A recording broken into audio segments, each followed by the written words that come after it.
Buenas tardes, me presento. Mi nombre es Crisel Ruto López Cedeño y soy estudiante de la Universidad de Guayaquil de la carrera de Pedagogía de la Lengua y Literatura.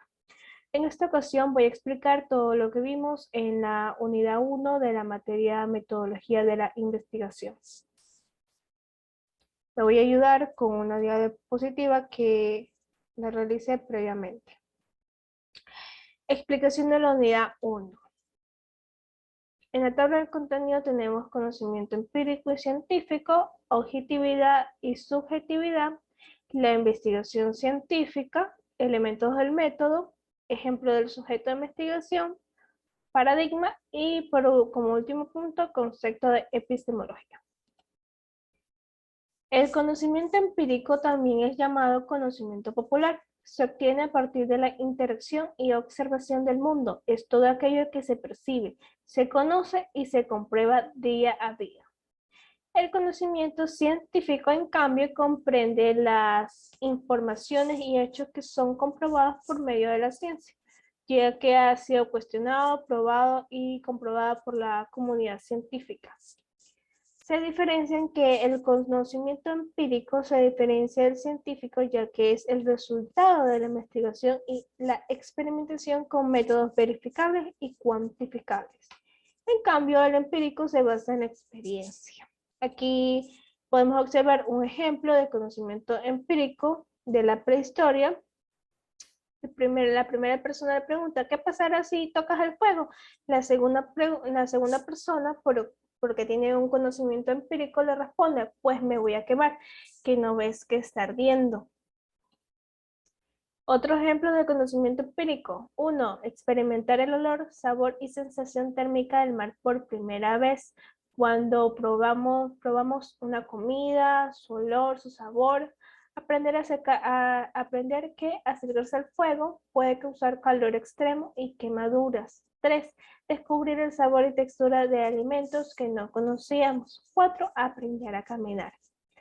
Otros ejemplos de conocimiento científico. La primera, la teoría de la relatividad de Albert Einstein. El teorema de Pitágoras. El ciclo del agua. 2. La tabla periódica de los elementos. 3. La ley del movimiento de Newton.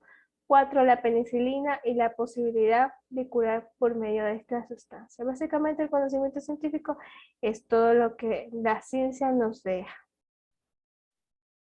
Objetividad y subjetividad del conocimiento. La objetividad es el medio por el cual el individuo tiene la capacidad de poder expresar la realidad de la que es testigo sin que interfiera en sus decisiones, sus sentimientos o afinidades hacia una cosa, una situación o un individuo. En cambio, la subjetividad se refiere a aquello que es intrínseco al individuo, su forma de pensar, su conciencia, sus preferencias, experiencias y juicios. Aquí tenemos que podemos observar en esta imagen que la primera persona piensa que es un 6, pero la segunda persona le dice que es un 9, ya que tienen diferentes perspectivas de la situación, de lo que pueden ver. Así pasa con las personas. Lo que yo pienso de alguna cosa o de alguna persona puede ser diferente a lo que piensa otra persona. Tenemos una diferente perspectiva de la situación. Tenemos ejemplos. Ejemplo de objetividad. En un juicio, el juez deberá siempre de ser imparcial, sin tener en cuenta sus sentimientos, su opinión personal, siempre debe de quedar de lado en el momento de dictar la sentencia. Otro ejemplo de subjetividad.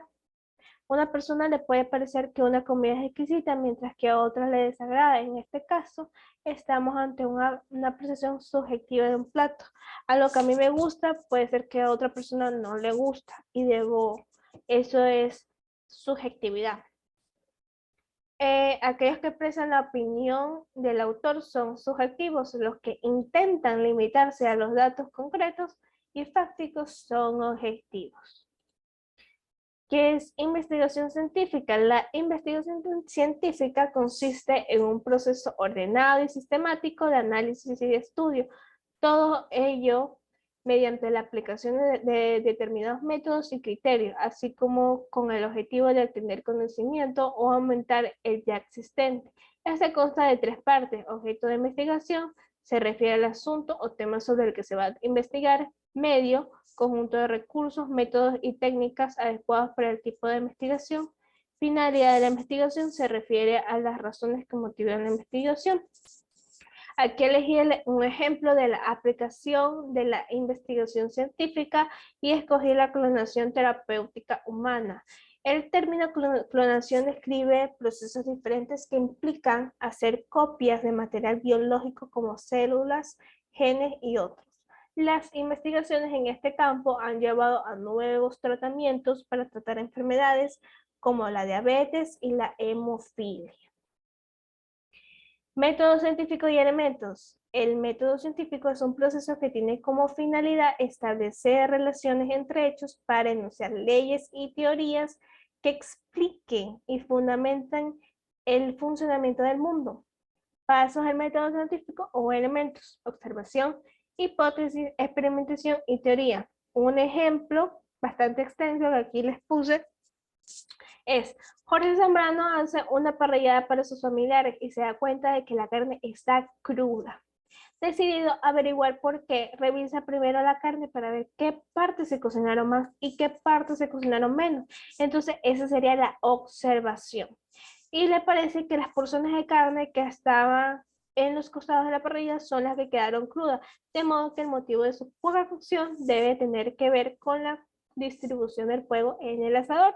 Él hizo esa hipótesis, él hizo esa, él tuvo esa duda. Entonces, al día siguiente compra el mismo corte de carne y repite la cocción, pero esta vez procura esparcir más brasas calientes hacia un costado, dejando el otro como siempre suele hacerlo, para ver si el costado que recibe más brasas esta vez queda bien cocido. Entonces, él hizo ahí la experimentación, ahí realizó el paso experimentación.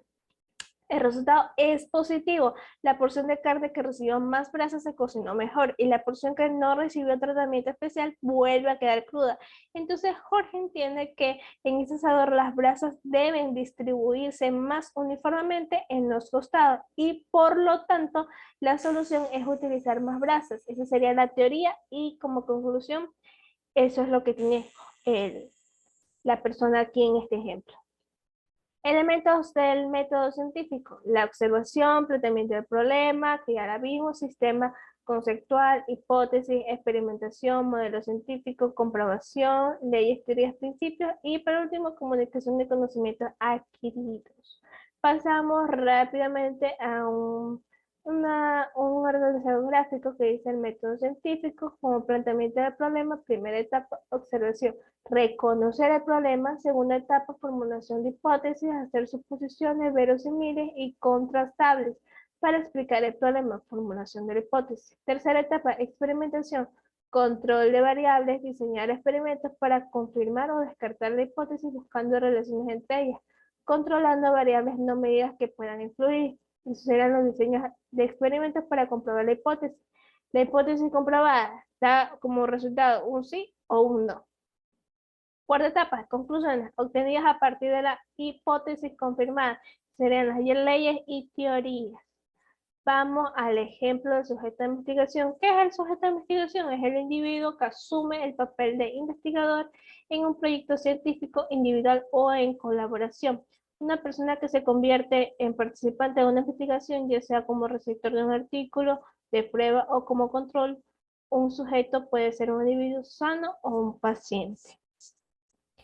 Tenemos paradigma. ¿Qué es paradigma? Es el ámbito científico. El paradigma es un principio, teoría o conocimiento originado de la investigación en un ámbito específico y que servirá de referencia para futuras investigaciones. Tenemos aquí un ejemplo del paradigma como una infección estomacal. Lo importante dentro de este no son las predicciones. Se va a enfermar porque comió en la calle, si no se centra en por qué sucedió algo más profundo. Esto significa que no solo se queda en una afirmación, sino que busca la razón de ser de la misma.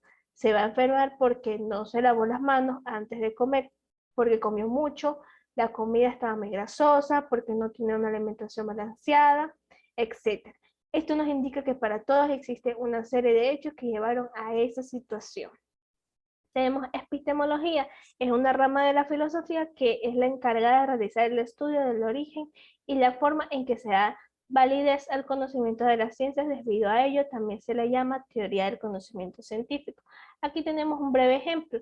Una ciencia natural como la química se dedica a la observación del mundo real que nos rodea, mientras que la epistemología puede estudiar la manera en que dicha ciencia produce sus saberes en torno a la materia. Muchas gracias, espero que haya sí, ya, espero que se haya podido comprender toda la unidad 1. Muchas gracias.